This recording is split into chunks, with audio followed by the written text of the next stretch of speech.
Ako si Dong, isang bolero. Eto, walang ipon. Samahan niyo ako sa aking kwento. Tara, namiss ko na nga pala mag-upload ng video dito sa may page ko. Siyempre, namiss ko na rin kayo. Hindi na pala ako nakapag-upload simula nung umalis kami ng Bicol. Medyo naging busy na rin kasi. Oo nga pala, update ko nga pala kayo. Dito nga pala kami nalipat sa may bandang Aroroy. Dito pala yan sa Masbate. Ito nga pala yung perya namin, halos tabi lang ng port. Nasa 2 weeks na pala kami nag-ooperate dito. Dahil nga busy tayo nung nakaraan, ngayon lang tayo nakapag-upload. Kaya medyo na-miss ko na rin siguro yung mag-upload ng video. Oo nga pala, kamusta nga pala kayo? Ngayong araw nga pala, pupunta kami dito sa may bilihan ng motor. Motor kasi yung papatama namin dito sa may Aroroy. Naghanap nga muna kami ng motor dito. Dahil nga marami kami nakita ditong motor na panghabal-habal. Kaya naman naisip namin na magandang panghanap buhay na motor ipapatama namin sa piyesta. Noong nakakita na nga kami, agad-agad na kami kumuha ng pera. Kasama ko nga palang bumili dyan si Paring Jeff. Babalikan pala namin dyan yung aming napiling motor. Doon sa kabilang bilihan, sa mismong Yamaha. Doon kasi sa una napunta namin ay hindi pumayag na ipangalan sa may-ari ng motor. Para naman doon sa tatama. Kaya mas maigi na rin lumipat kami ng ibang bibilihan. Dito nga pala kami pumunta sa may Yamaha. Titingnan na rin pala kami ng motor dito dapat ipatama. Marami nga pala motor na pagpipilian dito. Iba-ibang klase. Pero dahil ngayon pakay namin dito, talaga pangunahin pa ang kailangan ng mga tao dito. Dahil pangunahin ang trabaho ng mga tao dito ay sa habal-habal.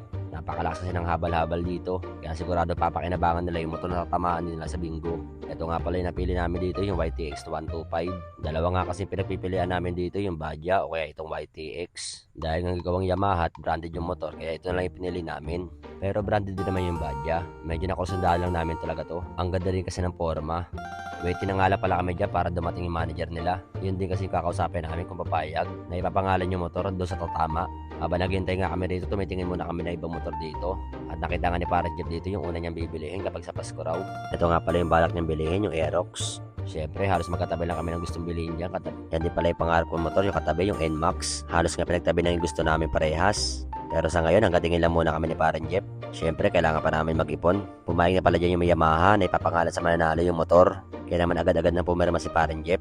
Sa kanya ko pa lang ipapangalan yung resibo dyan. Sobrang dami rin kasing pipirmahan. Kaya mas maiging siya na lang siguro yung magpirma dyan. Resibo lang naman yung pipirmahan dyan para ma-release yung motor, ma-display namin sa bingo. Eto nga, tinaayos na ni Kuya yung motor dyan. Para bago namin ilabas, may gasolina na at maayos na yung baterya. Para sigurado walang aberya. Dalawa nga pala sila dyan nagtulong-tulong dyan sa motor na yan. Good works, Kuya. Eto nga pala yung isa sa kagandahan dito sa may kasa. Sa mismong Yamaha. Marami nga pala siyang freebies katulad ng mga helmet. Tapos meron pang jersey na long sleeve. O diba, panalo. Maya-maya nga lang, nakarating na kaagad kami dito sa may perya para i-display yung motor. Nagtulong-tulong na rin pala itong mga tao. Bubuhatin kasi namin to kasi hindi kasya. At yun, nakadisplay na nga siya rito. Hapon na nga rin pala dyan, alas 3 na ng hapon, kaya uwi na ng mga estudyante. Tuwing alas 3 nga pala rito, maraming estudyante pumupunta. Bukod sa wala pag entrance, makapaglaro sila ng maaga. Maaga rin kasi nagbubukas yung mga games namin dito. Halos alas 3 pala ng hapon nakabukas na. Maya-maya nga lang, isabay-sabay na naglabasan yung mga estudyante. Kanya-kanyang laro sila ng mga games dito. Yun nga, napakaway pa nga to si ate. Ako pala muna nagbabantay dito sa hanap buhay namin. Meron nga pala kami shooting gallery dito. Pero teka lang, may maglalaro. Paalam muna.